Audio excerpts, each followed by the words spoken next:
Hi நண்பா, அரசு மின்னணுவியல் தகவல் துறையிலிருந்து ஒரு வேற லெவலான ஜாப் ஆப்பர்ச்சுனிட்டி வந்திருக்கு.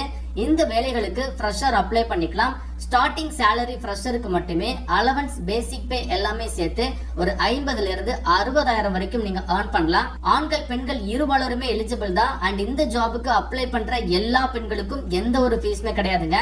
நம்ம தமிழகத்திலயும் உங்களுக்கான வேலை வாய்ப்பு இருக்கு. முழு தகவலை தெளிவா சொல்றேன், வீடியோவை முழுவதும் பாருங்க.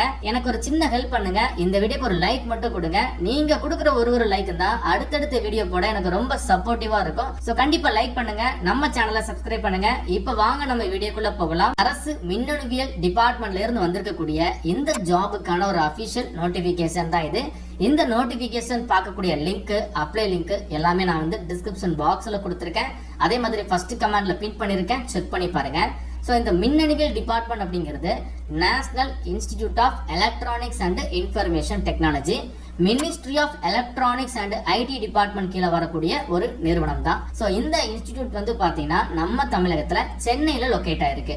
ஸோ வேலை வாய்ப்பு தமிழகத்துல இருந்து அப்ளை பண்றவங்களுக்கு சென்னையில தான் மோஸ்ட்லி இருக்கும். பட் இருந்தாலும் எங்கனாலும் போய் நீங்க ஒர்க் பண்றதுக்கு வில்லிங்கா இருக்கணும். ஸோ இந்த டிபார்ட்மெண்ட்ல இருந்து தற்பொழுது சயின்டிபிக் அசிஸ்டன்ட் கேட்டகரியில ஒரு நோட்டிபிகேஷன் விட்டுருக்காங்க. அதுவும் ஃப்ரெஷர் அப்ளை பண்ணிக்கலாம் அப்படிங்கறத சொல்லியிருக்காங்க. மோஸ்ட்லி இந்த சயின்டிபிக் அசிஸ்டன்ட் கேட்டகரிக்கெல்லாம் எக்ஸ்பீரியன்ஸ் கண்டிப்பா ப்ரிஃபர் பண்ணுவாங்க. ஆனா இப்போ இந்த வேலை வாய்ப்புக்கு fresher eligible. Single paper exam தான், அதுவும் உங்களுக்கு அப்ஜெக்டிவ் டைப் எக்ஸாம் தான். ஸோ இந்த சயின்டிபிக் அசிஸ்டன்ட் ஜாப் வந்து எந்த கேட்டகரியில வருது அப்படின்னா நான் கெசட்டட், நான் ministerial scientific and technical post அப்படின்னு சொல்றாங்க. இது வந்து நான் கெசட்டட் கேட்டகரியில வருதுங்க. ஸோ மொத்தமா ஒரு 78 வேகன்சி கொடுத்திருக்காங்க. இருக்கக்கூடிய வேகன்சியை வகுப்புகள் வாரியாக தெளிவா டிவைட் பண்ணி கொடுத்திருக்காங்க. எல்லா கேட்டகரிக்குமே வந்து வேலை வாய்ப்பு ஒதுக்கீடு பண்ணிருக்காங்க. எல்லாருமே வந்து அப்ளை பண்ணிக்கலாம். சேலரி வந்து லெவல் 6 பேஸ் பண்ணி கொடுக்குறாங்க. அதாவது உங்களுக்கு பேசிக் பே 35,400 ரூபாய். இது ஜஸ்ட் பேசிக் பே தான். மத்திய அரசாங்க வேலை வாய்ப்புங்க, சொல்லவே வேணாம், எக்கச்சக்கமான அலவன்ஸ் கொடுப்பாங்க. இந்த பேசிக் பே அலவன்சஸ் எல்லாமே சேர்த்து நீங்க பாக்குறீங்க அப்படின்னா ஸ்டார்டிங்ல 50,000 இருந்து 60,000 வரைக்கும் நீங்க இந்த ஜாப் மூலமா சேலரி ஏர்ன் பண்ணலாம். ஆன்லைன் மோட் அப்ளிகேஷன் பிப்ரவரி 17ஆம் தேதி தான் ஸ்டார்ட் பண்றாங்க. க்ளோசிங் வந்து பாத்தீங்கன்னா மார்ச் மாதம் 18, அடுத்த மாதம் 18ஆம் தேதி வரைக்கும் உங்களுக்கு லாஸ்ட் டேட் இருக்கு.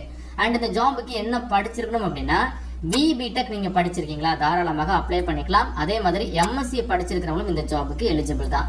ஸோ பிடெக் இல்லைனா வந்து எம்எஸ்சியில் என்ன டிசிப்ளின் அப்படின்னா எலக்ட்ரானிக்ஸ் படிச்சவங்க, இல்லைனா எலக்ட்ரானிக்ஸ் அண்ட் கம்யூனிகேஷன் படிச்சவங்க, எலக்ட்ரானிக்ஸ்ல டெலிகம்யூனிகேஷன் முடிச்சிருந்தாலோ, இல்லைனா கம்ப்யூட்டர் சயின்ஸ் படிச்சிருந்தாலோ, கம்ப்யூட்டர் நெட்வொர்க் செக்யூரிட்டி படிச்சிருந்தாலோ, சாஃப்ட்வேர் சிஸ்டம் படிச்சிருந்தாலோ, இல்லைனா நீங்க பிடெக் எம்எஸ்சியில் ஐடி படிச்சிருந்தாலோ, எலக்ட்ரிக்கல் முடிச்சிருந்தாலோ, இன்ஃபர்மேட்டிக்ஸ் முடிச்சிருந்தாலோ நீங்க எலிஜிபிள். ஸோ பர்டிகுலரா இந்த டிசிப்ளின்ல பிடெக் ஆர் எம்எஸ்சி முடிச்சிருக்கீங்களா, நீங்க இந்த ஜாபுக்கு எலிஜிபிள் தான், அப்ளை பண்ணிக்கலாம். குறைந்தபட்ச வயது 18, அதிகபட்சம் 30 வயது வரைக்கும் இருக்கக்கூடிய ஆண்கள் பெண்கள் இந்த ஒரு ஜாபுக்கு எலிஜிபிள். ஸோ செலக்ஷன் வந்து பாத்தீங்கன்னா ரிட்டன் டெஸ்ட் அப்படிங்கறத போட்டிருக்காங்க. அப்ஜெக்டிவ் டைப்ல தான் கேட்டிருக்காங்க, சரிங்களா. அதாவது சூஸ் த பெஸ்ட் ஆன்சர் மாதிரி 4 ஆன்சர் கொடுத்திருப்பாங்க. ஒரு ஆன்சர் நீங்க சூஸ் பண்ற மாதிரி இருக்கும். எப்பவுமே இந்த சயின்டிபிக் கேட்டகரியில வரக்கூடிய வேலைகளுக்குலாம் 2 எக்ஸாம் வைப்பாங்க. பட் உங்களுக்கு சிங்கிள் பேப்பர் எக்ஸாம் மட்டும்தான், அதுவும் உங்களுக்கு அப்ஜெக்டிவ் டைப் கொஸ்டின்ஸ் தான். மேக்ஸிமம் ஏஜ் லிமிட்டை தாண்டி உங்களுக்கு ஏஜ் ரிலாக்சேஷன் கொடுத்திருக்காங்க. எஸ்சி எஸ்டினா 5 வருடம் இருக்கு. ஓபிசி அப்படிங்கிறது பிசி முஸ்லீம் எம்பிசி டிஎன்சி எல்லாருமே ஓபிசி தான். 3 இயர்ஸ் வரைக்கும் ஏஜ் ரிலாக்சேஷன். பர்சன் வித் டிசபிலிட்டிக்கும் சென்ட்ரல் கவர்மெண்ட் நார்ம்ஸை பேஸ் பண்ணி ஏஜ் ரிலாக்சேஷன் கொடுத்திருக்காங்க. ஸோ பிளேஸ் ஆஃப் போஸ்டிங் என்ன சொல்லியிருக்காங்க அப்படின்னா எனிவேர் இன் இந்தியா அப்படிங்கறத சொல்லியிருக்காங்க. ஸோ நம்ம தமிழகத்தை பொறுத்தளவு சென்னையில national institute of electronics and information technology இருக்கு. ஸோ நம்ம தமிழகத்துல இருந்து அப்ளை பண்ற எல்லாருக்கும் சென்னையில தான் வேலை வாய்ப்பு மோஸ்ட்லி இருக்கும். பட் இருந்தாலும் நீங்க எங்கனாலும் போய் ஒர்க் பண்றதுக்கு வில்லிங்கா இருக்கணும் அப்படிங்கறதையும் போட்டிருக்காங்க. அண்ட் அதே மாதிரி எக்ஸாம் சென்டர் வந்து பாத்தீங்கன்னா நம்ம தமிழகத்துல சென்னை மட்டும் தான் கொடுத்திருக்காங்க. ஸோ தமிழகத்தை சேர்ந்த எல்லாருமே சென்னை எக்ஸாம் சென்டர் சூஸ் பண்ணி தான் எக்ஸாம் எழுதுற மாதிரி இருக்கும். ஸோ நீங்க ஆன்லைன்ல அப்ளை பண்ணும்போது எக்ஸாம் சென்டரை வந்து நீங்க ஆன்லைன் ஆப்ஷன் வந்து சூஸ் பண்ணிக்கலாம். ஸ்கீம் ஆஃப் ரிட்டன் எக்ஸாமினேஷன் கொடுத்திருக்காங்க. சிங்கிள் பேப்பர் எக்ஸாம் அப்படிங்கறத நான் சொல்லியிருக்கேன். அந்த ஸ்கீம் வந்து பாத்தீங்கன்னா உங்களுக்கு அப்ஜெக்டிவ் டைப் எக்ஸாம் தான். ஓஎம்ஆர் பேஸ்ட் டெஸ்ட் அப்படிங்கறத சொல்லியிருக்காங்க. அதாவது இப்போ இந்த டிஎன்பிஎஸ்சி குரூப் 4 எக்ஸாம்லாம் இருக்கு. ஓஎம்ஆர்னா உங்க கையில வந்து ஒரு ஷீட் கொடுத்துருவாங்க, ஆன்சர் ஷீட்.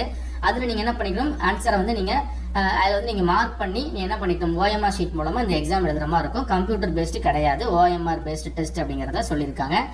என்னென்ன டாபிக்ல கொஸ்டின் கேட்கறாங்க அப்படின்னா டெக்னிக்கல் கொஸ்டின்ஸ், அதை ஃபாலோ பண்ணி ஜெனரல் டாபிக்ஸ் ஆல்சோ கேட்கறாங்க. ரிட்டன் டெஸ்ட் வந்து பாத்தீங்கன்னா ஒரு 3 ஹவர்ஸ் வந்து கண்டக்ட் பண்றாங்க. மொத்தமா 120 கொஸ்டின்ஸ் வந்து கேட்கறாங்க. இதுல 65% ஆஃப் கொஸ்டின் வந்து டெக்னிக்கல் கேட்டகரியில வரும். பிடெக் லைக் எம்எஸ்சில நிறைய டிசிப்ளின் கொடுத்திருக்காங்க இல்லையா, அது ரிலேட்டடான கொஸ்டின்ஸ் கேட்பாங்க. அண்ட் 35% வந்து உங்களுக்கு ஜெனரல் டாபிக்ல கேட்பாங்க. ஸோ ஜெனரல் டாபிக் அப்படிங்கிறது வந்து பாத்தீங்கன்னா லாஜிக்கல், அனாலிட்டிக்கல் ரீசனிங், அதுக்கப்புறம் குவான்டிடேட்டிவ் அண்ட் குவான்டிடேட்டிவ் எபிலிட்டிஸ், அதுக்கப்புறம் ஜெனரல் அவேர்னஸ் அண்ட் ஆப்டிடியூட்ல கொஸ்டின் கேட்கறாங்க. இந்த ஜெனரல் டாபிக் ப்ரிப்பேர் பண்ணக்கூடிய புக்ஸை நான் வந்து இந்த வீடியோல டேக் பண்றேன், டிஸ்கிரிப்ஷன் பாக்ஸ்ல லிங்க் தரேன். உங்களுக்கு அந்த புக்ஸ் வேணும் அப்படின்னா நீங்க அந்த லிங்கை டச் பண்ணி புக்கை பை பண்ணி ப்ரிப்பரேஷனை ஸ்டார்ட் பண்ணுங்க. டெக்னிக்கல் ஏரியால தான் நிறைய கொஸ்டின் கேட்கறாங்க, அது நீங்க ஓனா ப்ரிப்பேர் பண்ற மாதிரி தான் இருக்கும். ஃபார் எக்ஸாம்பிள் இப்போ எலக்ட்ரிக்கல் டிபார்ட்மெண்ட்ல நீங்க பிடெக் முடிச்சிருக்கீங்க அப்படின்னா நீங்களே வந்து அந்த புக்ஸ் எல்லாமே கலெக்ட் பண்ணலாம். நானுமே 1-2 சாம்பிள் புக்ஸ் வந்து ஆட் பண்றேன், உங்களுக்கு அது ஓகேனா நீங்க அதை பை பண்ணி படிக்கலாம். சரிங்களா? அண்ட் ஒரு கொஸ்டினுக்குமே வந்து 1 மார்க் கொடுக்குறாங்க. நெகட்டிவ் மார்க் ஆல்சோ இருக்கு. ஒரு கொஸ்டின் தப்பா எழுதுறீங்கன்னா 0.25 மார்க் வந்து நெகட்டிவ்ல போகும்.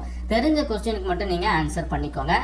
செலக்ஷன் வந்து தெளிவா சொல்லிட்டாங்க. அதாவது என்ன சொல்லியிருக்காங்கன்னா, for the post of scientific assistant selection will be on the basis of written test only அப்படிங்கறத கொடுத்திருக்காங்க. ஸோ ரிட்டன் டெஸ்ட் மூலமா தான் கேண்டிடேட்டை ஹையர் பண்றாங்க. இதுல வந்து இன்டர்வியூ வந்து பாத்தீங்கன்னா அவங்க தெளிவா மென்ஷன் பண்ணல, ரிட்டன் டெஸ்ட் அப்படிங்கறத போட்டிருக்காங்க.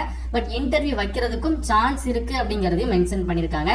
பட் மோஸ்ட்லி வந்து உங்களுக்கு சிங்கிள் பேப்பர் எக்ஸாம் அதை மட்டும் நீங்க கிளியர் பண்ணாலே உங்களுக்கு இந்த ஜாப் கண்டிப்பா கிடைச்சிருங்க. எப்படி அப்ளை பண்றது அப்படின்னா, ஸோ பிப்ரவரி 17 தான் அப்ளிகேஷன் ஆக்டிவேட் ஆகுது. ஒன்ஸ் அப்ளிகேஷன் ஆக்டிவேட் ஆனதும் நம்மளோட டெலிகிராம் அண்ட் வாட்ஸ்அப் சேனல்ல நான் உங்களுக்கு இன்ஃபர்மேஷன் கொடுத்துருவேன். அஃபிஷியல் வெப்சைட்ல போயிட்டு நீங்க அப்ளிகேஷனை ப்ரொசீட் பண்ணிக்கலாம். லிங்க் வந்து நான் டிஸ்கிரிப்ஷன் பாக்ஸ்ல ஃபர்ஸ்ட் கமெண்ட்லயும் கொடுத்துருக்கேன். அது மூலமா நீங்க அப்ளிகேஷன் வெப்சைட் போயிட்டு அப்ளை பண்ணிருங்க. அப்ளிகேஷன் ஸ்டெப்ஸ் ஆல்சோ கொடுத்துருக்காங்க, அதையும் நீங்க தெளிவா செக் பண்ணிட்டு அப்ளை பண்ணுங்க. டவுட்னா கமெண்ட் பண்ணுங்க.